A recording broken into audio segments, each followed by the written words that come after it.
They said she stitched with a hand steady as a saint's, but every needle carried a curse. Virginia, 1840s. The summer air hung thick as molasses, heavy with heat and secrets. Cicadas screeched from the treetops, rising and falling like a dirge for the living ghosts that haunted the cotton rows. The Wilton estate stretched wide across the soil, rich land stolen from the bone and blood of the enslaved. Its white-pillared house perched atop a hill like a vulture surveying carrion. Down below, the fields cracked and steamed under the weight of the sun. From first light to the last choking breath of dusk, black bodies bent in rhythm with the cotton's demand, sack straps carving lines into their shoulders like the tally marks on a master's ledger. Overseers on horseback patrolled like grim shadows, their whips curling through the air with the same ease they curled their mustaches. Inside the house, things moved slower, but no less cruel. The mistress of Wilton, Mrs. Eugenia Wilton, was a woman carved from satin and spite. Her voice, always a touch too loud, carried like perfume down the long hallways. She walked as though the wooden floors themselves should bow. Lace gloves, pearl combs, and ribboned bodices adorned her frame, but the finest thing she wore was her arrogance. She liked to be admired, by guests, by slaves, by portraits. Her reflection was her favorite company, and no reflection pleased her more than the one stitched by the silent seamstress. Her name, few remembered. Her face, fewer still. But her work. Every woman in the county had marveled at a Wilton dress and whispered about the girl who made it, the one with skin the color of roasted pecans and eyes that saw through silk like secrets. She spoke little, if ever, but her hands, they told stories. She had a corner in the back of the house, not far from the kitchen but far enough that the smoke didn't choke her fabrics. There, beside a crooked window with a view of the willow trees, she sat, day and night, needle in hand, thread in teeth, straight back like her mother had taught her. A basket of linen scraps at her feet, tin box of pins beside her, and a spool always spinning in the low light of a tallow candle. Her work was neat, fast, obedient. The house slaves passed her silently. None disturbed her, not because she was feared, but because she was set apart. She didn't gossip or weep or flinch. She stitched. In the evenings, when the sun bled its last over the hills and the windows of Wilton glowed with orange light, the air took on a strange hush. The fields quieted. The manor creaked and groaned with the day's fatigue, and in her corner the seamstress bent closer to her work, shoulders hunched like a crow, breath shallow, candlelight catching on the silver needle in her fingers. The gowns she made were things of wicked beauty. Bone-white corsets with crimson embroidery, skirts wide enough to shadow a doorway, sleeves trimmed with lace so fine it wept in the breeze.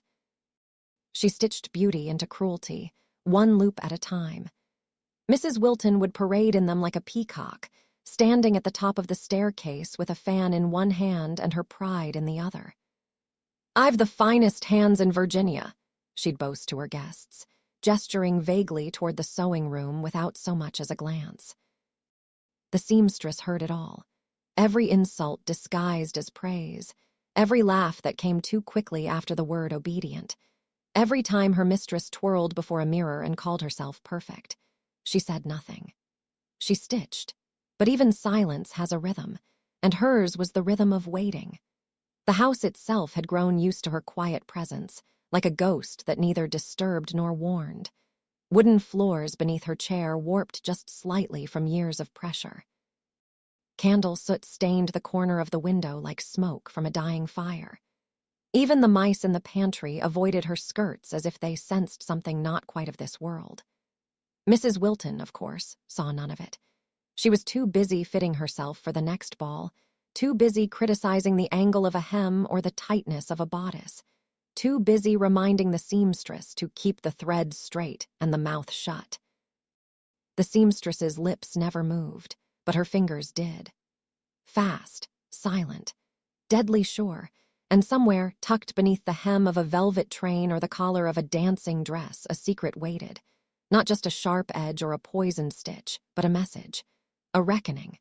They called her girl never by name, To them, she was a tool, like a needle, like a spool, like the sharp shears that sliced through muslin and bone-white cotton. But she remembered her name, even if no one else spoke it aloud. Amara. It had belonged to her mother first, passed down like the curved silver thimble she now kept hidden in a slit beneath the floorboard. Her silence was not worship. It was war. The Wiltons mistook it for docility, as so many did. Mistook her lowered eyes for gratitude, her bowed head for humility. But in truth, Amara watched everything. Every door creak, every whispered insult, every time a dress came back blood-stained after punishment and needed quiet repair. She stitched it all into memory. When other slaves ran their mouths in whispers behind the smokehouse, Amara listened instead. She knew the best herbs for pain, knew which roots made a man cramp, which berries could burn a hole through a gut. The old woman who scrubbed the master's boots used to mutter curses in gullah under her breath, chewing leaves with teeth blackened by time. Amara would sweep near her just to catch fragments. Over months. No, years. Amara collected things. A splintered razor blade dropped by the field medic when he stitched a wounded overseer. A shard of glass from the broken decanter Mrs. Wilton smashed in a rage. Bits of rusted needle tips and straight pins she kept tucked in a false bottom sewing box. Crushed nightshade seeds wrapped in linen, hidden in the base of a hollowed-out spool. She stored these things like hope, quiet, out of sight, growing in weight. Because Amara understood one thing most didn't, that vengeance didn't have to shout. It could wait. And oh, how Mrs. Eugenia Wilton gave her reasons to wait. The mistress had built her entire identity on the backs of others. Her gowns were meant to dazzle, to silence entire rooms when she stepped through the doors of local galas.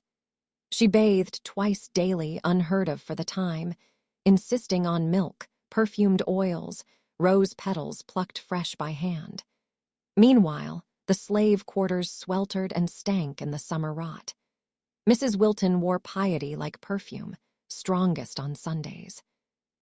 Lace gloves stitched by Amara's own fingers clung to her arms as she marched into the church at Town Square, flanked by her peers. Her hymns were loud, her prayers performative. And still, her voice dripped acid when she returned home. "Fix this collar, are you blind, girl? Fetch me Miss Caroline's dress before I slap the black off you. Try not to bleed on the white linen this time." Amara never answered back. She just dipped her needle, looped her thread, and carried on. But it wasn't always silence. There was a time, Amara could still feel it in her fingertips, when her mother's voice rang through the sewing room like a hymn. Her name had been Amara, too, though the mistresses then had called her Stitch. She had laughed when she worked, hummed under her breath, told stories of her village mother who stitched the clouds into the sky. Her hands were always busy, always steady, until one winter when her hands weren't fast enough. The story was simple and brutal, a lace cuff not finished by sunset. Mrs. Wilton's mother, the old viper who'd raised her, ordered a punishment. Amara remembered it through a child's eyes, the cold ground, the crack of wood, her mother's mouth open but silent after the second strike. She died that night. And no one ever said her name again, except the girl who bore it. That night, while the others wept, Amara made a vow her silence would be her blade. Her stitches would never again serve blindly. She would learn. She would wait. And one day her thread would tie more than cloth. Mrs. Wilton never saw it, never imagined the cost of her cruelty, because to her, slaves didn't carry memory. They were beasts, shadows, tools. But Amara remembered everything. She remembered each bruise on the women sent to her with torn dresses and tear-streaked cheeks. She remembered each guest who laughed at Mrs. Wilton's stories about how the help don't feel shame. She remembered every time she was told to smile when she was bleeding. And so, the masks remained in place. Mrs. Wilton wore hers in the ballroom, powdered, perfumed, polished to perfection. Amara wore hers in the sewing room, quiet, plain, unmoving. But only one of them knew what lay beneath. And soon the dresses would know too. It began with a pin that rolled off the table and vanished. Amara searched the floor on her hands and knees, candle casting a sickly yellow halo.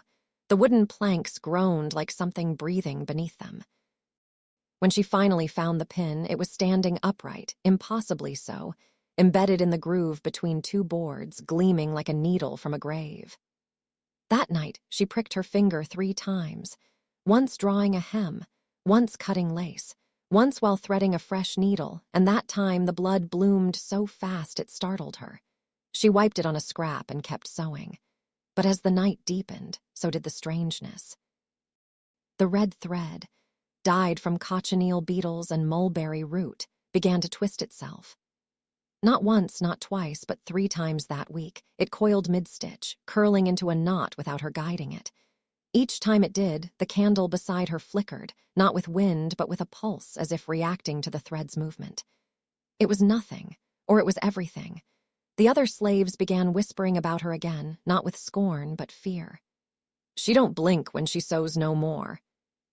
"Saw her pour something black on the blades. Ain't no polish, I know." "Needles can stitch curses too, you know." And maybe they could. The Wilton estate was built on vanity and violence, and Amara worked in its very heart, among silks meant to silence blood. The irony was cruel and precise. For years, Amara had been forced to mend the very gowns that covered her mistress's whip scars, marks given in private rage, then hidden under public grace. More than once, Mrs. Wilton had stood bare-backed in front of the mirror, the ridges of her punishments scarring her spine.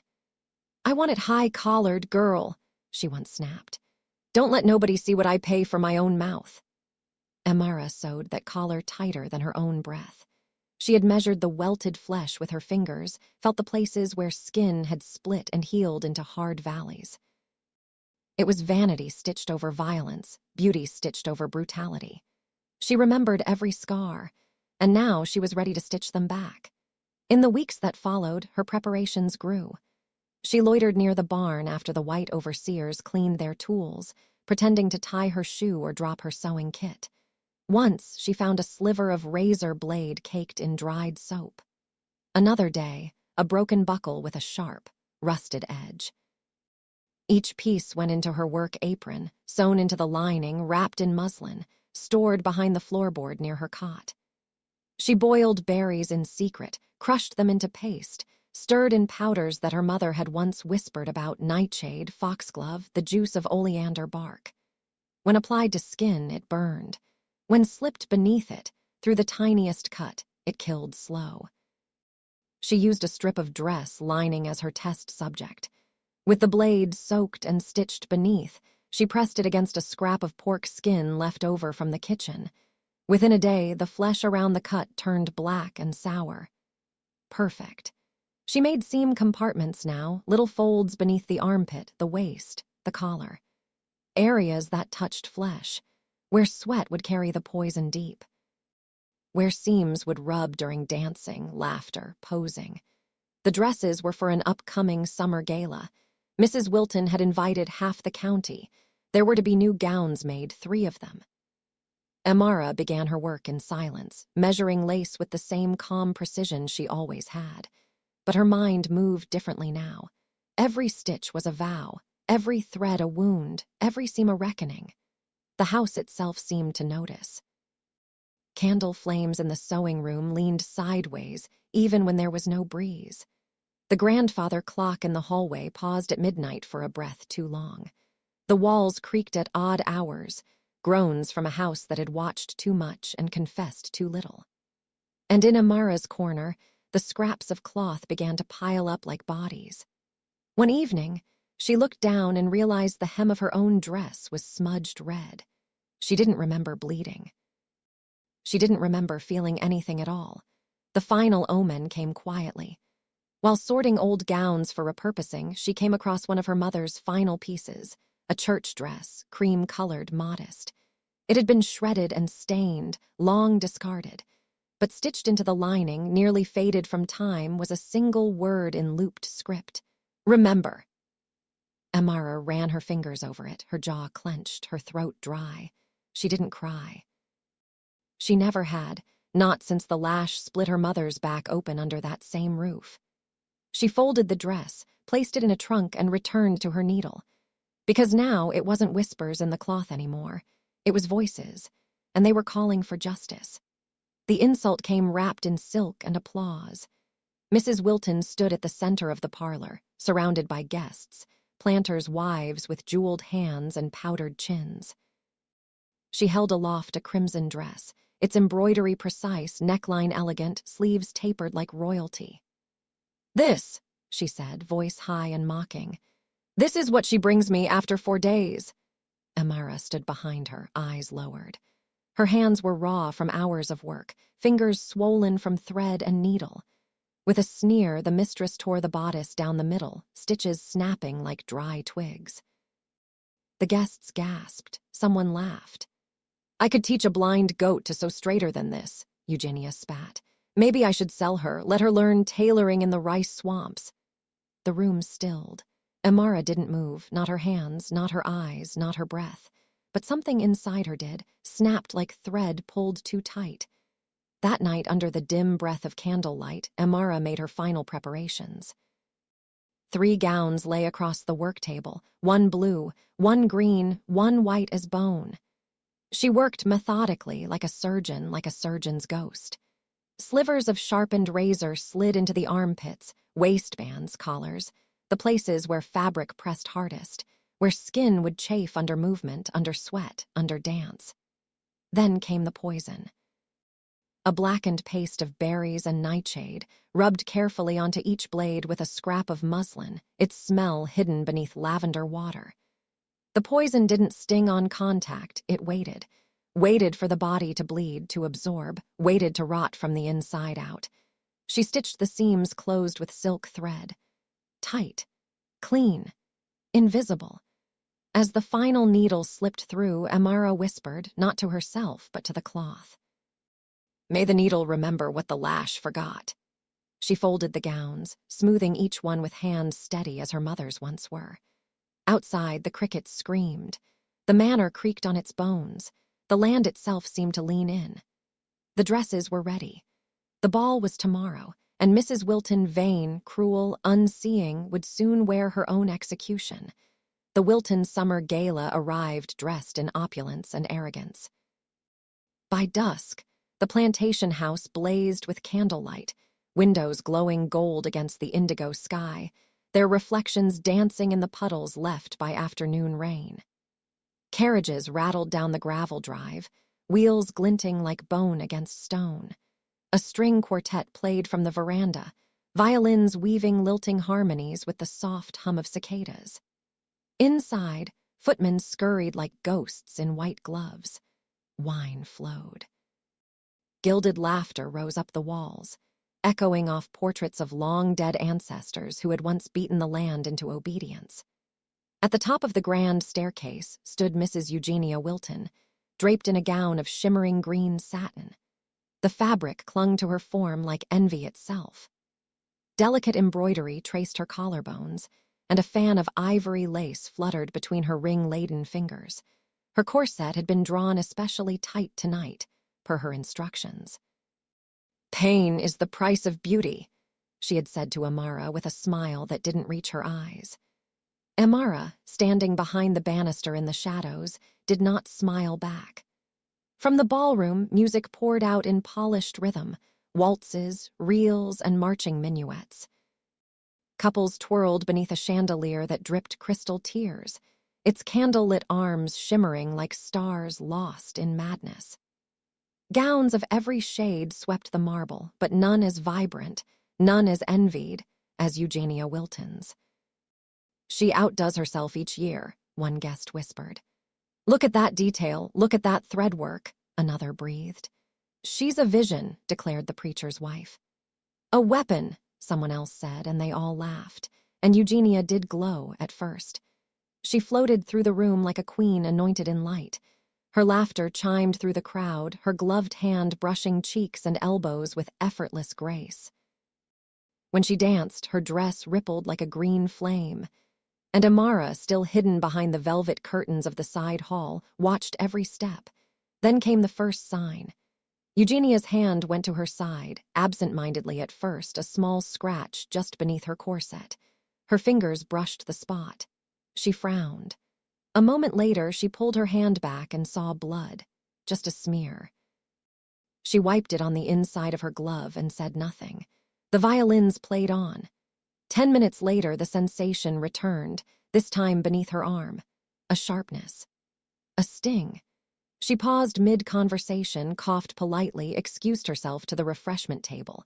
Her brow had begun to sweat, though the room was not warm. She felt the fabric of the dress chafing, tight at the waist, the collar rubbing her neck raw. She lifted the fan again, fanning harder, but her hands trembled now. The blood came again, now on both sides. She gasped when she touched her waist. Another guest noticed. "Are you all right, dear?" "Oh, just must be the heat," and yet the room spun.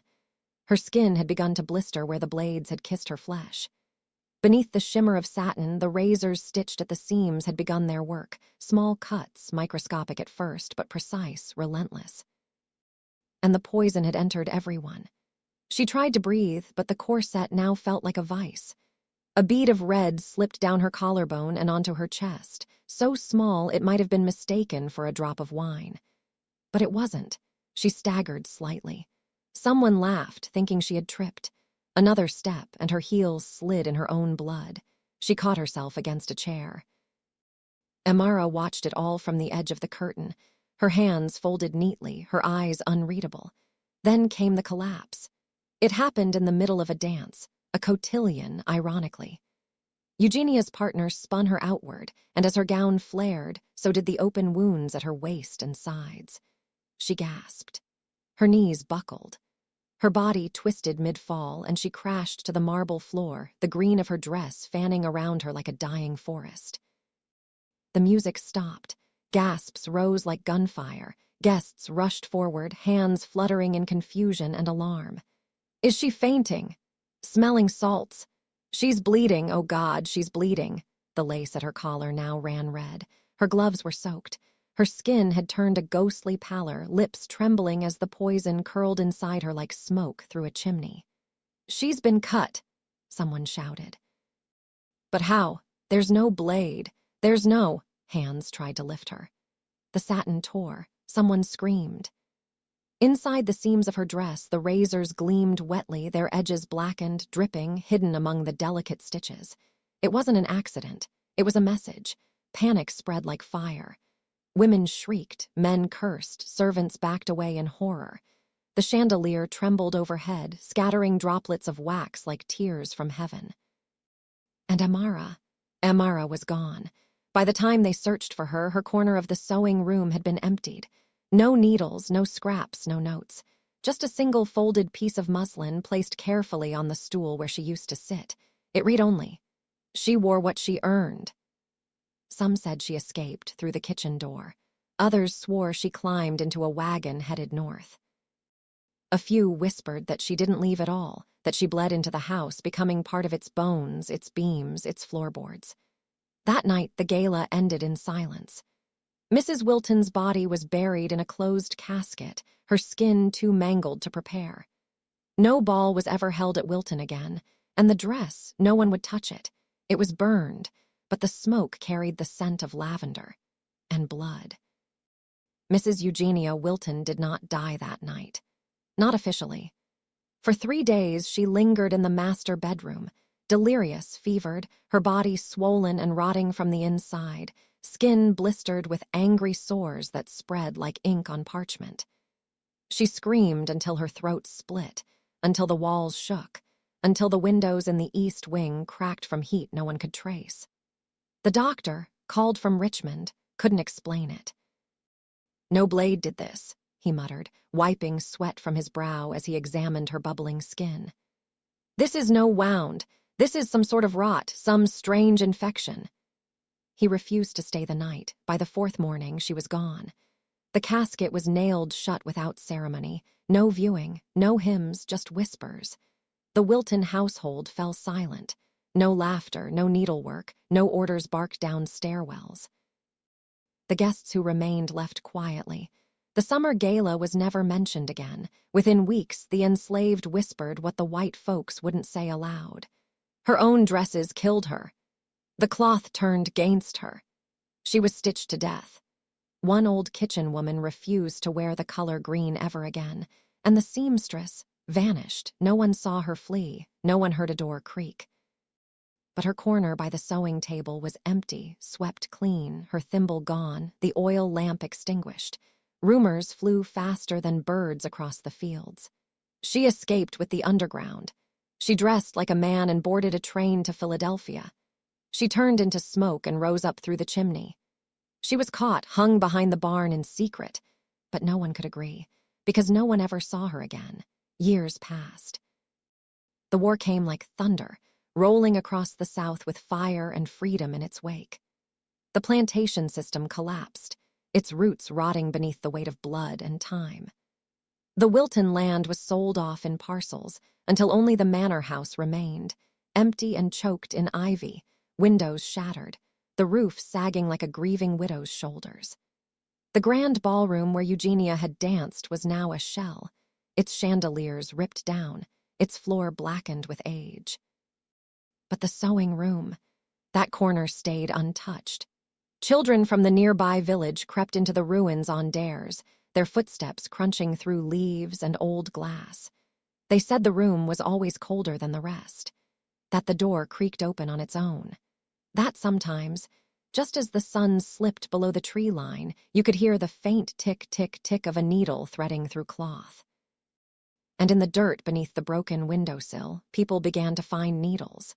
Dozens of them. Bent, rusted, buried in the earth like old bones, some still wrapped in fraying red thread knotted like veins. The locals gave the place a name, Needle House. They told stories in hushed tones. One tale said that if you stepped on a needle there, you'd feel pain in places you never touched, that your mouth would taste blood, that your dreams would fill with fire and green silk and a woman's face, half shadow, half smile. Another said that seamstresses who pricked their finger too deeply would hear whispers behind them, a voice warning, not cruel but cold. "Don't forget what hands can do." Old freedwomen passing by the ruins would mutter prayers and keep walking. Some even taught their daughters never to wear green to a ball. Others left needles at the edge of the estate, buried offerings to her, the one who had stitched justice into satin. The name Amara was never spoken, not because it was forgotten, but because it had become sacred. One winter evening, decades later, a schoolteacher researching plantation folklore asked a wrinkled washerwoman if she knew anything about the Wilton place. The old woman nodded slow and said, "My mama told me there was a girl once, quiet as snowfall. Made dresses that danced like sin. One day she stitched razors in the lining, rubbed them in root poison, and sewed that devil woman into her own coffin." The teacher asked if the story was true. The old woman smiled without teeth. "Truth. Baby, stories last longer than truth, but listen close. Every thread got memory. You pull it hard enough and it bleeds." And still the stories grow. They say the cloth remembers. They say Amara's ghost lives in the needle's eye, watching, waiting, judging each stitch, each insult, each cruelty cloaked in fine fabric. Some claim she moves through sewing circles like wind, when the thread snarls, when the needle slips, when the blood beads too fast. She is justice in silence. She is vengeance in satin. She is the seamstress who refused to weep. And the final tale, that the last dress she ever made still lies buried under the floorboards, wrapped in muslin. It seems humming with old poison, its threads twitching at night like nerves remembering pain.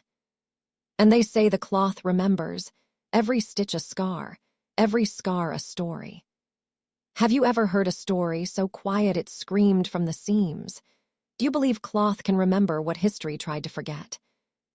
If Amara's story moved you, if her silence, her strength, her vengeance in every stitch stirred something inside you, we want to hear from you.